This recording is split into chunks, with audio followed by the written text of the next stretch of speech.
de nous suivre. Midi News, le débat se poursuit. On essaye de s'y retrouver parmi toutes ces tribunes quasiment quotidiennes de professeurs, de médecins, de scientifiques sur la situation sanitaire. Alors faut-il s'alarmer? Y a-t-il trop de catastrophisme? Ou alors au contraire, il faut résister à ce climat de peur ambiante? Nous allons en parler avec le professeur Jean-François Toussaint. Bonjour à vous, professeur. Et merci d'être avec nous. Vous êtes professeur, évidemment, on vous connaît de physiologie, directeur de l'IRMES, c'est important, l'Institut de recherche biomédicale et d'épidémiologie du sport. Professeur, est-ce que vous continuez à penser, à constater que nous sommes gouvernés, selon vos mots, par la peur? Il me semble que nous sommes gouvernés encore par autre chose et vous en avez été le témoin ce matin même lors de votre entretien sur une radio publique, lorsque un membre du gouvernement nous a dit que les décisions n'étaient plus fondées sur la réalité de la circulation du virus. Je cite in extenso les mots qui ont été prononcés lors de cette interview. Pouvez-vous les confirmer? Effectivement, professeur. Et qu'est-ce que vous en tirez comme conclusion? J'en tire qu'à partir du moment où un gouvernement annonce et assume de ne plus gouverner sur la réalité des choses, mais sur les interprétations, sur les envies, sur les intentions qu'il a, alors nous ne sommes plus dans une politique fondée sur les preuves, de la même façon que nous sortons, parfois ça a été le cas, d'une médecine fondée sur l'évidence. Si c'est le cas, alors à ce moment-là, il faut que nous revenions à l'observation de la réalité. Il faut que nous sachions analyser correctement les tendances, qui sont celles, par exemple, d'une diminution de l'épidémie de 50% dans l'hémisphère sud, qui sont celles de 147 décès en tout et pour tout hier en Europe, qui sont celles de 27 décès en France, alors qu'on nous annonçait une exponentielle croissante depuis plus de 15 jours, et les décès en France sont stables, voire sur les chiffres par rapport à 10 jours, diminuent. Nous sommes donc dans une inquiétude qui est celle de l'interprétation qui est faite des chiffres pour arriver à des décisions qui sont contre-productives, voire parfois en opposition totale avec la réalité locale, comme l'ont constaté un certain nombre de professionnels de santé à Marseille. C'est-à-dire que clairement, professeur Toussaint, vous ne voyez pas l'exponentielle qui avait été annoncée et même théorisée?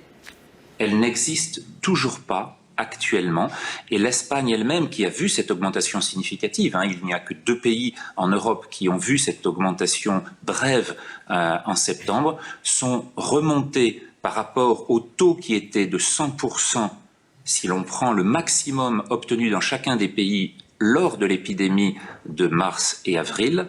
Alors on voit que nous étions redescendus à 5% au cours de l'été, et là, on est remonté et stabilisé pour l'Espagne à 10%. C'est-à-dire qu'il y a eu une réaugmentation significative qui est passée de 5 à 10% de la hauteur totale de la vague et qui est actuellement stable. Et la seule chose que l'on puisse faire, c'est d'observer la réalité, les scénarios possibles sur l'avenir.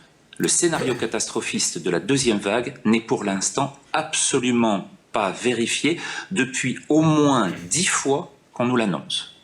Et les effets, professeur sanitaire, les effets sociaux, les effets économiques du confinement, vous en mesurez les conséquences quand vous dites, et je vous écoute toujours avec attention, qu'ils sont dévastateurs? Les mots ont un sens, c'est-à-dire que c'est un réel désastre à vous entendre? Eh bien, je crois que tous ceux qui sont autour de vous ne cessent de discuter cet impact-là. Il y a d'abord des effets sanitaires, ceux sur lesquels on voit augmenter le nombre de décès par arrêt cardiaque, le nombre de prises en charge pour les infarctus dans ce domaine, les nombres de chimiothérapies pour les cancers qui ont été reportés et qui feront une mortalité estimée par l'IGR, l'Institut Gustave Roussy, de 2 à 5%, qui sont aussi les situations de détresse dans lesquelles vivent les personnes âgées isolées dans les maisons de retraite et les EHPAD, qui sont suivis de syndromes d'effondrement, d'abandon liés à l'isolement et à l'interruption de toutes les chaînes sociales et celles sur lesquelles repose la continuité de notre accompagnement sanitaire absolue. Si c'est tout cela qui est en point juste sur le plan sanitaire, il faut ajouter l'effondrement de l'ensemble de notre économie et l'ensemble des plans sociaux qui sont en train de s'accumuler les uns derrière les autres et qui vont conduire, eux aussi, à des dégâts extraordinairement importants. C'est cela qui est la résultante à long terme du confinement. Professeur, avez-vous rédigé avec un grand nombre de scientifiques là récemment une tribune qui devait passer dans le journal du dimanche et qui finalement n'est pas passée ? Oui, absolument. Cette tribune, je vous la présentez ici. Elle a été reprise sur quantité d'autres médias depuis samedi soir où nous en avions parlé. Il me semblait que les éléments et les pouvaient être entendus dans un débat, dans une controverse équilibrée entre les temps, puisque nous appelions simplement, pour la fin, à remettre à plat l'ensemble de nos données, à rediscuter de façon sereine l'ensemble de ces points pour définir une stratégie beaucoup plus cohérente. Il me semble que le fait que cette tribune n'ait pas été reprise alors qu'elle avait été acceptée par le responsable des tribunes au sein de ce journal montre bien à quel point la communication, qui peut être parfois pathétique, du gouvernement va avoir des effets délétères sur le comportement de l'ensemble de nos médias. Parce qu'à la place de la vôtre, professeur, c'est une autre tribune et nous envoyons un extrait, on en a vu un extrait il y a quelques instants, qui a été diffusé appelant, j'allais dire à l'inverse, à contrario, à des mesures encore plus drastiques. Oui, et ça montre bien l'immense difficulté dans laquelle on se retrouve actuellement, portant sur des décisions arbitraires dont la ministre elle-même vous a dit ce matin qu'elle n'était plus fondée sur la réalité, et qui montre qu'on arrive maintenant à des situations aussi dramatiques que de faire croire que les petits-enfants sont responsables de la mort de leurs grands-parents.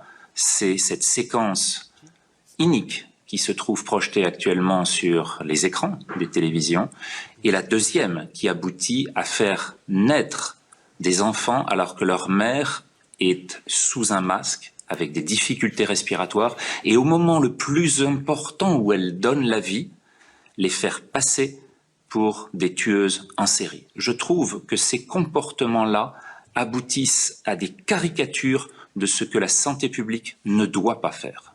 Professeur, je vais vous remercier. Pour être clair, l'interview dont vous parlez avec les propos que vous prêtez, c'est bien la ministre des Sports ? C'est la vôtre, ce matin à 8h15 sur Europe 1, absolument. Merci professeur Toussaint, merci d'avoir réagi et d'avoir exposé votre point de vue. Il est important bien sûr, et vous le savez, sur cette chaîne, on essaye d'avoir les différents points de vue. On entend et on écoute le professeur Toussaint qui est un grand scientifique. Si vous aimez ce travail, abonnez-vous, appuyez sur la cloche et mettez un pouce vers le haut. Merci.